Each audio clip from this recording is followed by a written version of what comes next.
ஒரு காதல். போமா.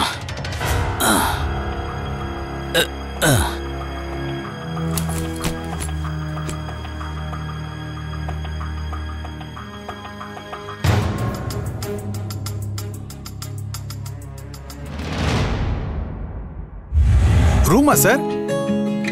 சரிங்க சார். Okay sir. வாங்க வாங்க வாங்க. நீங்க தான் பஸ்ல வந்த பேசஞ்சர்ஸா? ஆமாங்க சார். டிரைவர் சொன்னாரு. பாவம் இப்படி நடக்கும்னு யாருக்கு தெரியும்? எவனோ எவ்வளையோ இழுத்துட்டு போனதுக்கு யாரெல்லாம் கஷ்டப்பட வேண்டியது இருக்கு பாத்தீங்களா? என்ன பண்றது? சரி, வேற வழி இல்ல. எப்படியும் நாளைக்கு காலையில தான் ஊரடங்க கிளியர் பண்ணி தருவாங்க. அப்ப நீங்க கிளம்பிடலாம். எப்படியோ இங்கிருந்து போனா போதும் சார். சரிங்க சார், நாங்க 4 பேர் ஒன்னா வந்திருக்கோம். எங்களுக்கு ஒரு ரூம் கொடுங்க. ரூம் வாடகை ஒரு நாளைக்கு 300 ரூபாய். அட்வான்ஸா 500 ரூபாய் கொடுங்க. இந்தாங்க சார். தம்பி, நீங்க ரூம் நம்பர் 30க்கு போங்க. சரிங்க சார். Okay sir. வாடா சார். நாங்க 3 லேடிஸ் இருக்கோம். எங்களுக்கும் ஒரு ரூம் கொடுங்க சார். இந்தாங்க. Thanks sir. வாங்க. நாங்க 2 பேர் தங்கணும் தம்பி.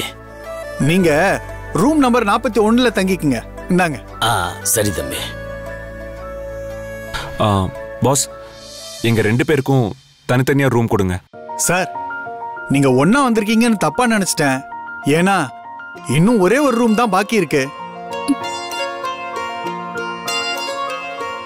ஒண்ணு பண்ணுங்க, உங்க 2 பேர்ல யாராவது ஒருத்தர் அந்த பெரியவங்களோட போய் தங்கிக்குங்க. ஐயா, உங்க ரூம்ல இவங்க யாராவது ஒருத்தரை தங்க வச்சுக்கோங்க. வாடகையை ஷேர் பண்ணிக்கலாம். ஏன்பா, நீங்க 2 பேரும் புருஷன் முன்னாடின்னு தானே சொன்னீங்க? எதுக்காக ஆளுக்கு ஒரு ரூம் கேக்குறீங்க? ஒன்னாவே தங்கிக்க வேண்டியதானே?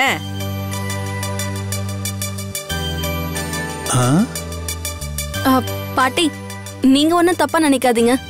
நாங்க 2 பேரும் புருஷன் பொண்டாட்டி தான். ஆனா எங்களுக்குள்ள சண்டை. அதான் என் மேல இருக்க கோவத்துல தனியா தங்கிக்க சொல்றாரு. இருந்துட்டு போட்டுமே. என்னங்க, புருஷன் பொண்டாட்டியா இருந்துகிட்டு இப்படி பிடிவாதம் பிடிக்கிறீங்களே? இன்னைக்கு ஒரு நாள் அட்ஜஸ்ட் பண்ணி தங்கி தான் ஆகணும். வேற வழி இல்லைங்க சார். எங்க லாட்ஜில் தங்குற ராசி உங்க 2 பேருக்குள்ள சமாதானம் ஆனாலும் ஆயிடும். இங்க இருந்து போகும்போது சண்டையெல்லாம் மறந்து ஒன்னா கைய கோத்துட்டு தான் போவீங்க பாருங்களேன். என்னப்பா தயங்குறீங்க? அவர் சரியா தானே சொல்றாரு. இனி நீங்களே கெஞ்சி கேட்டாலும் உங்க 2 பேத்துல யாரையும் எங்க கூட சேர்த்துக்க மாட்டோம். ஒரு புருஷ பொண்டாட்டிய பிரிச்ச பாவம் எங்களுக்கு வேண்டாம். எங்க ஆசையெல்லாம் புருஷன் பொண்டாட்டியான நீங்க ஒன்னா தங்குறது தான். புருஷன் பொண்டாட்டி சண்டை பொழுது விடியறதுக்குள்ள சரியாயிரணும். அதுதான் ஒரு நல்ல குடும்பத்துக்கு அழகு. ஒழுங்கா 2 பேரும் சாவியை வாங்கிக்கிட்டு ரூம்ல போய் தங்குங்க. விடியறதுக்குள்ள சண்டை கிண்டையெல்லாம் எங்க போகணும்னு தெரியுமா? விடிஞ்சா சமாதானம் ஆயிடுவீங்க. பாட்டி எப்படி நாசூக்கா பேசுறாங்க பாத்தீங்களா? என்ன இருந்தாலும் சீனியர் ஆச்சே. அவங்க கொஞ்சம் நெஞ்ச அனுபவமா பட்டிருப்பாங்க. இந்தாங்க சார், சாவியை புடிங்க சார். புடிங்க சார். பாட்டி சொல்ல தட்டாதீங்க. இந்தாங்க. என்னப்பா, நான் இவ்வளவு தூரம் சொல்றேன், 2 பேரும் அப்படியே நிக்கிறீங்க. உங்களை கண்டிக்கிறதுக்கு உங்க குடும்பத்துல சரியான ஆள் இல்லைன்னு நினைக்கிறேன். முதல்ல 2 பேரும் ஒருத்தர் கைய ஒருத்தர் புடிங்க. புடிங்க. கல்யாணம் பண்ணும்போது அப்படிதானே புடிச்சிருப்பீங்க. இப்பவும் அதே மாதிரி புடிங்க.